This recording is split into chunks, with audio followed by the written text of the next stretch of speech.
Introducing the all-new BYD Sea Lion 7, the luxury electric SUV that's changing the game. Book your free test drive today at the BYD showroom in Sheffield. Dr. Steelhammer, Vladimir Klitschko, and Dr. Iron Fist, Vitaly Klitschko, Shannon the Cannon Briggs, and Butterbean, Cruiserweight King Jai Opataya. Boxing King Media, powered by BYD. Delighted to be joined by Joe Gallagher and his latest protege, Mo Alakel. Joe, it's another big fight for him. He's fighting on a Canelo undercard, something that I think as a young fighter you could only dream of happening. Yeah, no, definitely this is Mo's fourth fight. He's been on the BTBF Bivol, 2 massive shows, Fury Usyk, and here he is on the Canelo Skull undercard, all thanks to His Excellency, Gold Star James Spencer Seller, for putting him on the show. So it's yeah, it's good. I had a similar experience when John Murray fought in the undercard of De La Hoya Mayweather, and it's one of them weeks where you look around, you look at the best of the best in the game really do things, how they prepare. And Mo's been quite fortunate to have that access this week in the gymnasium, and just to soak up the experience really as well. And he's got a tough opponent, a Mexican, who I'm sure will be hugely motivated and wanting to close the upset. So that just adds to it a little bit more for fight week. It definitely does. Mo, when I spoke to you last time, I'm always surprised by the way you deal with nerves and pressure. You're sat here like you're fighting in a small old arena with like a couple hundred people on a small old show, but do you like realize the occasion, what you're part of at the minute? Yeah, I mean, I'm enjoying it, you know. I'm trying to soak it all in, you know. It's very I'm very honored, and not many people get this opportunity, so you know, I'm really enjoying it, enjoying the process. You know, just to make people understand how much of an impact, you know, as a local Saudi person, impact that His Excellency Turki Al-Sheikh's made, because today the taxi I caught to the venue today, the driver found out the kind of work I do, and the only thing he said to me was he wanted to meet His Excellency and shake his hand and thank him for what he's done for the kingdom. Sorry. He wanted to thank His Excellency for the work he's done for the kingdom. So I just want you to kind of explain, as a local person, like what is changing boxing and just general entertainment in the kingdom. Yeah, I mean, a lot of people are traveling from all over the world to watch the boxing, coming to the kingdom to watch boxing, and I feel like the fights that weren't being made are finally being made, which is, you know, it's all thanks to His Excellency, and I feel it's just changed the sport, you know, for the better. Joe, his opponent looks a bit scary. It looks like somebody who's had a few roll rounds on the streets, and that's why I'm being a bit stereotypical, but that's how he looks. No, definitely, I'm sure that's his. He's only 19 years of age. He's had 20 odd professional fights already, and no matter what he's had as an amateur. But that's always been the story. Canelo's having his 66 fight. I think he was turned pro when his pro fight was 15, 16. So that's just part of the world how it is over there. So like I said to you, it's a good test for Mo Saturday night, and he'll have to be on top of his game to get the win. How quickly do you want to move him? So he's obviously got this fight. I'm guessing he's got a lineup of fights coming up. Yeah, like all young fighters when they turn professional, I like to keep him busy and active all the time. And there's no point fighting and then hanging around for 3 months, because in the amateurs they're out, sometimes fight 3 times in a weekend or tournaments away. And for Mohammed now, he'll fight this show, and then he'll most probably be out maybe summer or early August, September. So yeah, the idea is to keep him busy, keep him active, build momentum, build a fan base, and get people talking about him, which they are doing. I seen an article yesterday, day before, a Middle Eastern article about the 10 sports people to watch this year, and they mentioned Mo Salah and some top athlete runner, and then it's like Mohamed Alakel. I'm like, no pressure, like, do you know what I mean? So listen, it's good for him to be in the gym and be fighting regular and often. It doesn't lead him to any distractions. Mo, you've got to do the work in the gym, but it's always key to have the right people around you. You've got Joe here who's obsessed with the sport. He's basically holding off all his own personal health issues, etc., just to make sure you get the right man in the corner. What does that mean to you, and how do you kind of find that, knowing that Joe is putting you before anything? Yeah, I mean, Joe always puts you know, the boys in the gym first, and you know, I've learned a lot from Joe, dedication and hard work, and I'm grateful to be, you know, part of the team. You know, Joe's been an amazing coach. That's all I can say. Indeed, definitely. Joe, you've also got some of your other fighters here. Clark Smith. I'm going to get Clark in. Mike. Yeah, just to clarify, this isn't Canelo, because somebody might watch this and think, is this Canelo? You got young Mikey here. But I'll let you share the story with Clark and Canelo first.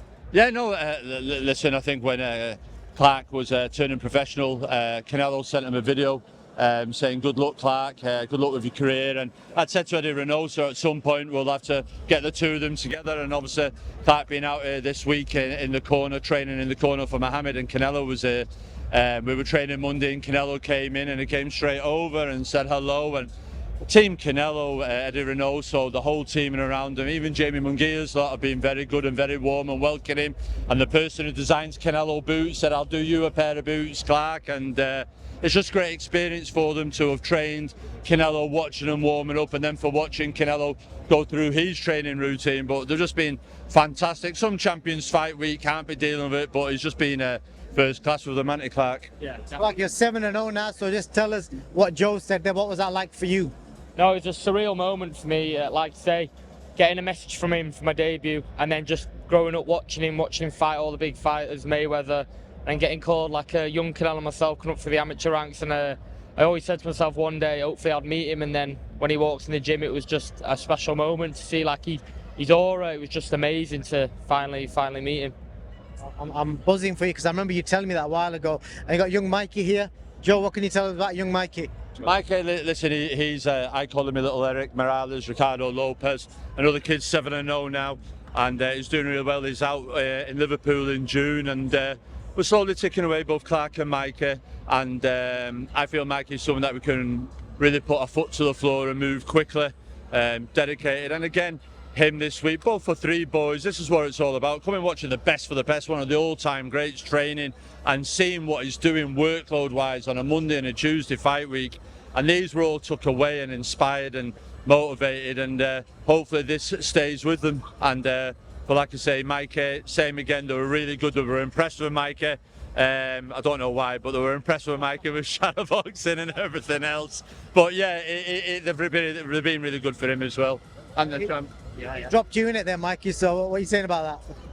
Yeah, I don't know, I was shadowboxing with Mo, replicating Mo's fighter, so yeah, getting good sun working for Mo, and you know, working on a few things can't really show anyone or tell anyone, but it was good. Canelo's team were good with you though, weren't they? Oh yeah, Canelo's team, we didn't really want to bother him at first. It was like, he came over to us and was like, oh, you're right, Joe, you remember beat you 2 times? And Joe was like, yeah, I couldn't beat you, so they made one like it, but with Clark. Because Clark's like the split image, but yeah, they're very welcome. You know, they signed Clark's gloves, they signed one of my hats, and yeah, it was great. You know, he said he's going to sign Clark a pair of boots. He's given me and Clark his phone number, so we can contact them whenever we need to.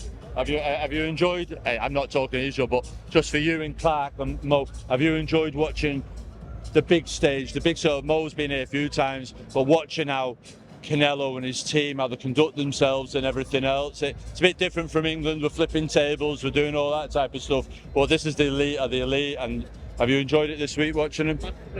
For me, it was just the little things, you know, the attention to detail, little things like Canelo wanted the whole family on the front row, just stuff like that. And I mean, it just makes the whole atmosphere a lot more serious and just a big event. Do you know what I mean? It was great. Yeah, I've enjoyed it a lot. I think even just watching him, like, as a kid, watched documentaries on, like, about 10 documentaries on Canelo with my dad, just thinking like, wow. And then seeing him in real life, you know, what he does on a fight week and how hard he trains and the dedication, and you just think it's something different, like it's out of this world. I bet it is, man. It's a once in a lifetime experience, and thankfully with Joe you're getting that. Joe, I'm going to put you on the spot. Just got some quick questions for you about these 3 lads here. Which one of these 3 sweats the most when you're doing pads? Because I know coaches hate that when it sweats flying in your eyeballs. Well, Mo hardly sweats. He's got listen, he's got ice in his veins, and you see that before the fights, everything else. But he trains well. Clark trains well. Michael trains well. Listen, they put the effort in, they do as they're told, and as long as they keep doing that and listening, they'll improve, and before you know it, they'll be fighting for titles. But these 3 kids, the young guns, and as well as Joe Cooper and Joe Cooper and Ewan Malone, who are fighting next week. These are the next 5 young guns that are really back to go on and to win domestic and international and world honours. I can't let you go without dropping these guys in it with something. Tell me one bad habit from all 3 of these that bugs you. What bugs me? Yeah. Mo thinks he knows it all. Mikey bugs me a little bit. Mikey, I'm trying to think on Mikey a little bit. Yeah, Mikey, and most will say No's probably not warming up, stretching proper. He's too quick to get in and get stuck in. And Clark, most of the other side, takes too long to warm up before he gets stuck in. So there you go. Everyone's ready to work and Clark's still stretching, which is no shame, do you know what I mean? But he always comes in that 5 minutes later than everyone else, so that's about it, really. You're good on timekeeping? No, yeah, all bang, but... Yeah, yes, they're all good on timekeeping. I'm just looking over there like they're... Where's got the worst timekeeping in the gym? Natasha Jonas. Yeah.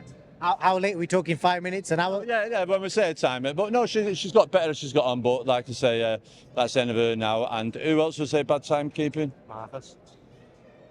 Yeah, Marcus Morrison, yeah, most probably, even though he's a coach, and Natalie Lewis as well, so yeah, I'll throw her under the bus while we're at it. Last one for you. Can you share any particular prank that anyone's done? Because I know gym pranks are quite good. Any particular prank that someone's done recently? You know when you scared the postman thinking it was me? That gum shield. What gum shield? My gum shield. What about it? That was a prank. Oh, I heard it. Well,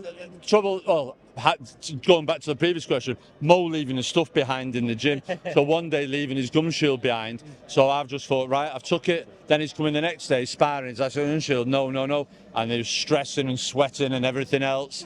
And then I was just like, hey, I'm over where it is. And his head nearly fell off. But there's all sorts that go on with Jack Massey, Billy Dennis. It's just, there's a great camaraderie and a great team mentality in the gymnasium. And obviously with Lawrence Okoli, he's here, had breakfast with us today. And that it's when you try to build a team together, and this will be my last team, you've got to look at the individuals, the personality, the work ethic, the dedication, the discipline. Zelfa Barrett now is just getting into that. It's a different type of gymnasium from where he's come from, but he's learning, his mindset's changing, and he's really enjoying it. And I'm looking forward to a big few years with Zelfa Barrett. I just wanted to get to know a little bit about them away from boxing, so I appreciate that, Joe. That's it, really. Thank you for your time. Thank you much. Thanks for interviewing the boys. Cheers. Thank you.